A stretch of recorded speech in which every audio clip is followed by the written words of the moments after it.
We're going to start looking at public policy. We're going to begin with an overview of how policy works. We'll break that into a few different topics for our screencasts, and then in class, we're going to be doing a little bit more in-depth analysis. I want to begin with public policy basics. So, what we're going to be looking at is costs versus benefits. When we start with policy, when we're arguing the ins and outs of public policy, the laws that Congress makes, we have to look at two things: costs and benefits. Costs are any burden that a group must bear. When you have a program like federal payments and subsidies for early childhood education, well, taxes are going to pay for that. So that's a cost that people are going to have to bear. When you do things like busing students into other schools, someone has to pick up the cost of that. On the other side of the equation is the benefit, and that's any satisfaction, whether it's monetary or non-monetary, and it's real or perceived. It's not necessarily it has to be something tangible, it's just does someone perceive a benefit? So it's anything that a group will enjoy from a policy. When you do subsidize preschool education for students, then there is a benefit to those parents that are receiving that subsidy.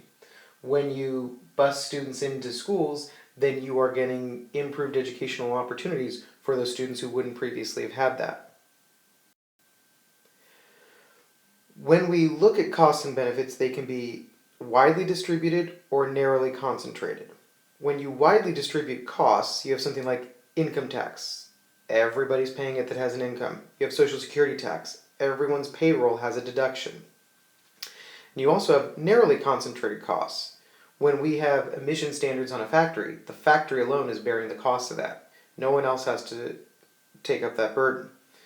We also have widely distributed benefits, Social Security benefits. While we all pay into it, we all take benefit from it. National defense is something else that is widely distributed.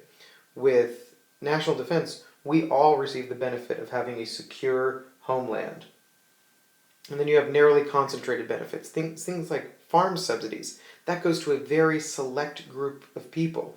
As we learned in our Senate simulation, certain senators will fight for that based upon that narrow group. Now there are 4 types of policies, and I'm going to show you these different types of policies over several different slides, so we'll just kind of be re-emphasizing the same things over and over again. First, we're going to start over here with the widespread costs, widespread benefits, and that is majoritarian politics. Now, majoritarian policies, Social Security, national defense, again, this is widely distributed costs, everybody's paying part of it, and everybody's benefiting. So it's widespread benefits. Now, these are usually not big with interest groups because this is something that everyone's involved with. Interest groups like those narrow technical issues. And then when people believe that the policy will benefit them, they're worth the cost, then the debate tends to end. Once people realize that Social Security was a good thing for them, that paying into the system would benefit them in the long run, then the debate about Social Security never became, should we have it? Now it became, what do we do with it? If you go to interest group politics, at the other end of the spectrum, you have narrow costs and narrow benefits. This is something like tariffs, where a small group is paying the cost and a small group is receiving the benefits. This is where you see a lot of interest group fighting, where the affected parties are small enough and the potential costs and benefits are great enough to warrant interest groups jumping into the equation. Now, as we move forward, what we're looking at is client politics. That's over here. And that's where you have widely distributed costs, lots of people paying the bill, but narrowly concentrated benefits. The farm subsidies that I just mentioned, or pork barrel projects. When you guys were in the Senate simulation, you were trying to get special benefits for your state. Those were client politics. That was very narrow benefits for a few members of your state, but you were going to make the entire United States pay for it.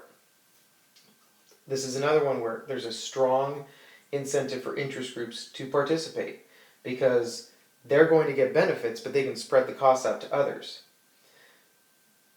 The other thing that's important is that this is all about clients, and a client receives a benefit from the actions, and so you see a lot of interest group action, and the federal agencies have certain clients that receive these benefits.